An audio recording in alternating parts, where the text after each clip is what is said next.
Hi, I'm Louis Gilbeau and welcome to Dead Trams Rolling.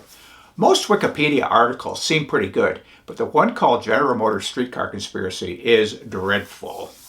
One reason is it focuses almost entirely on the 1949 antitrust decision, U.S. versus National City Lines. Now, GM used different tactics all over the U.S. and Canada to get rid of electric railways. Another big problem is that there were other companies not mentioned in the Wikipedia article, like Ford Motor Company, that also worked to get rid of streetcar networks. Now, the most galling thing about this sad article is the use of the term urban legend. What happened in North America was not urban legend, it's fact.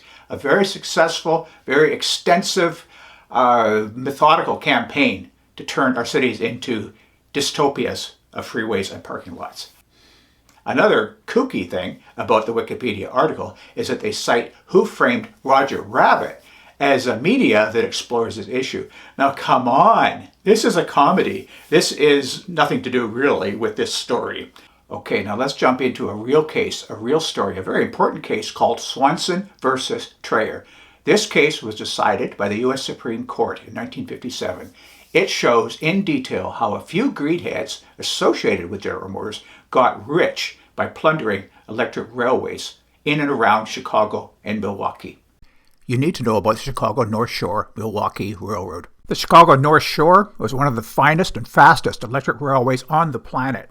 It ran express hourly service between Chicago and Milwaukee, as well as a local line along the shore of Lake Michigan, Trams in North Chicago, and Waukegan, and freight. You've heard of muscle cars?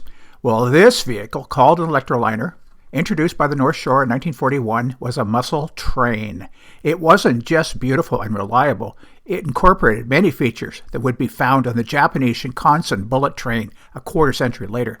Lots of people loved riding the electroliner, including comedian Bob Hope.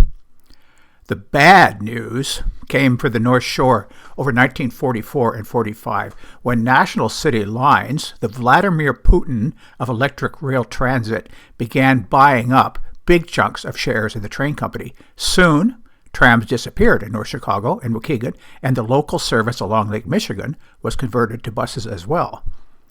Then, though, an unexpected hero arrived on the scene.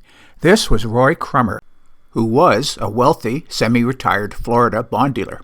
In 1964, Crummer made $1 million donation towards the establishment of a graduate business school at Rollins College in Orlando.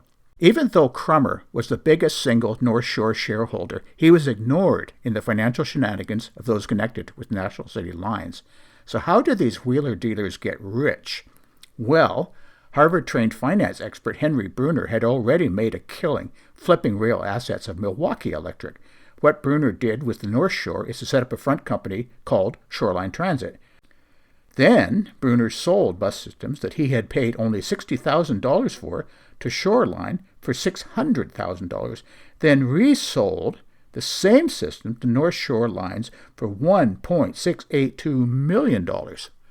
Roy Crummer didn't like getting screwed around by Bruner and his pals, so he hired lawyers, including Philip La Follette, a former two-term governor of Wisconsin and part of the political dynasty begun by Philip's father, Fighting Bob La Follette.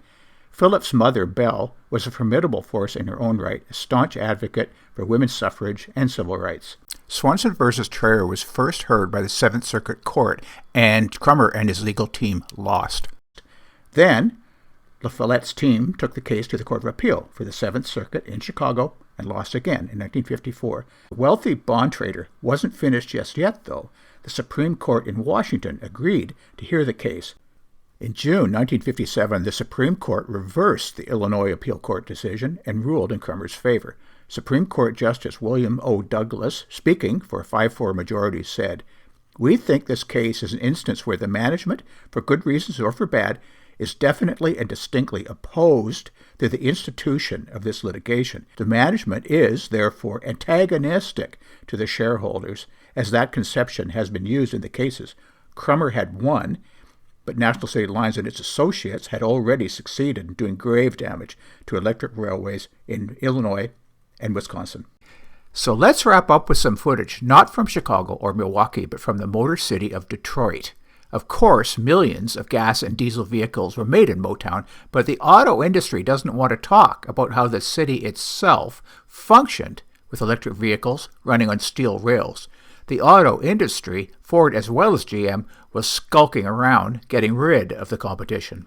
Thanks for watching. There are more videos to come and many more stories to see on deadtramsrolling.ca. In particular, I'd recommend the fascinating life story of whistleblower and Renaissance man J. Quinby.